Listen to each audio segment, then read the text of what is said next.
When someone insults or humiliates you in public, really gets under your skin, how do you react? What damage does a lack of emotional self-control do to your karma? Can one momentary reaction change the entire course of your destiny? In this video, I want to share with you a powerful technique that I've learned called the 90-second rule. The method behind this rule takes you from being dragged along by your emotions like a fish on a hook to having self-control like a Zen master. Dr. Bolte Taylor is a Harvard-trained and published neuroanatomist whose research specialized in understanding how our brain creates our perception of reality. In her book called My Stroke of Insight, she says, when a person has a reaction to something in their environment, there's a 90-second chemical process that happens in the body. After that, any remaining emotional response is just the person choosing to stay in that emotional loop. I'm going to tell you exactly how to apply the 90-second rule so you can stop creating repetitive loops of negative karma that keep you from having the life that you want. Instead, you start supercharging your future, your destiny. I'm Smita. For 25 years, I worked internationally with well-known corporates and startups, winning large-scale multi-million-dollar technology deals. I'm also a transformation coach, a yoga teacher, and the author of an Amazon bestseller called the Karma and Diamonds Trilogy. It's a gripping journey of self-discovery across continents and lifetimes. On this channel, we bring you inspiration, insights, and tools to forward your journey of self-discovery into freedom and thriving, being the best you.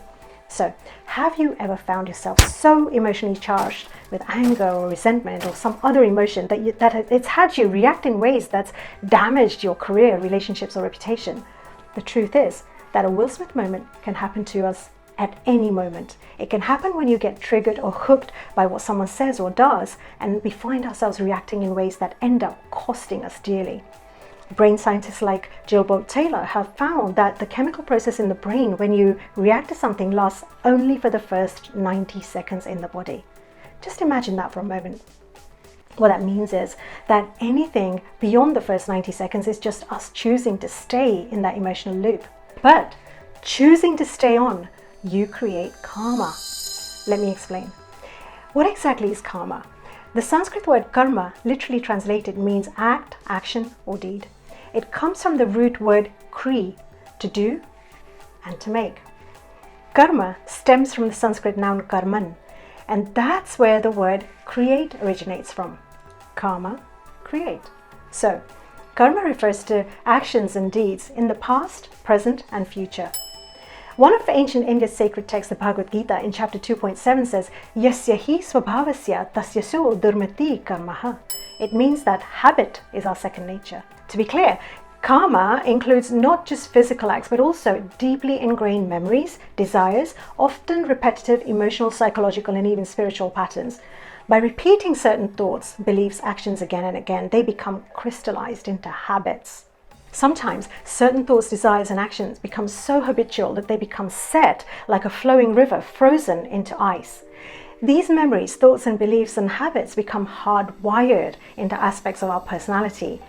And then they determine how we automatically react, what we gravitate towards, our feelings, our emotions, what we want, what we like, what we dislike, the decisions that we are inherently inclined to make. All of this forms patterns of behavior that drive how we ultimately act in life. In Sanskrit, we call these patterns of behavior sanskar. These sanskar, or memories and habits, give our action, rightly or wrongly. Action produces results. Results give us evidence for what we believe to be true or not true. When we get things happening repeatedly, they reinforce our point of view. They give us evidence. Whatever thoughts, habits, feelings, emotions you repetitively give credence to translate into action and eventually become aspects of what we call our personality. So my point is, you could say that your personality is merely a reflection of your karma, your past thoughts and actions. This means that as you elevate your self-awareness and make more conscious and emotionally intelligent choices rather than be reactivated by the hardwired automatic reactions coming from your past, you can actually alter not just your personality, but your destiny through free will. So how do you stop reacting and choose to freely respond? Well, this is where the 90-second rule comes in. In just 3 steps, you can stop going around the hamster wheel of emotional looping and create a totally different future for yourself.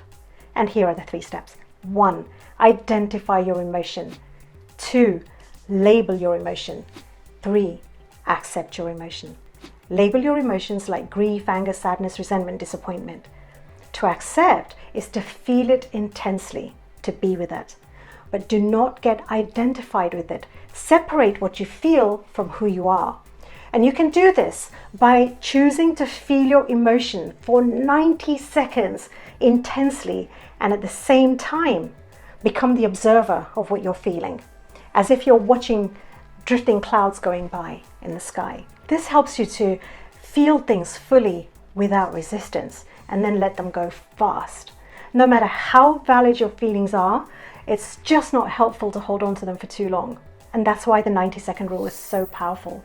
Acceptance doesn't mean that you have to tolerate bad behavior. It's just that you need to be able to choose how you're going to respond and deal with it. So what I'm saying is that in order for you to not have a Will Smith moment, all you really need to do is to control your emotions for 90 seconds as soon as they arise. And then after that, you can choose how you want to go forward. You see, holding on is merely resistance. Resisting things only gets you even more entrenched in the emotional drama.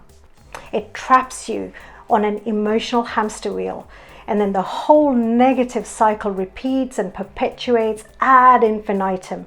More drama, more karma. More drama, more karma. Whereas acceptance opens the door to you making peace with the way things are and the way they're not. When you become peaceful, you can see things clearly, and then you're in a much better position to calmly choose how to respond. So remember, identify, label, accept. Practicing these 3 steps again and again will strengthen the muscle of your mind to respond the emotionally intelligent way. I hope you've enjoyed this video. If you have, give me a thumbs up. Also leave me a comment and let me know, have you ever lost it so badly and reacted in ways that you have later come to regret so badly? And if you haven't subscribed to my channel yet, please subscribe, and I'll see you in the next video. Thank you for watching.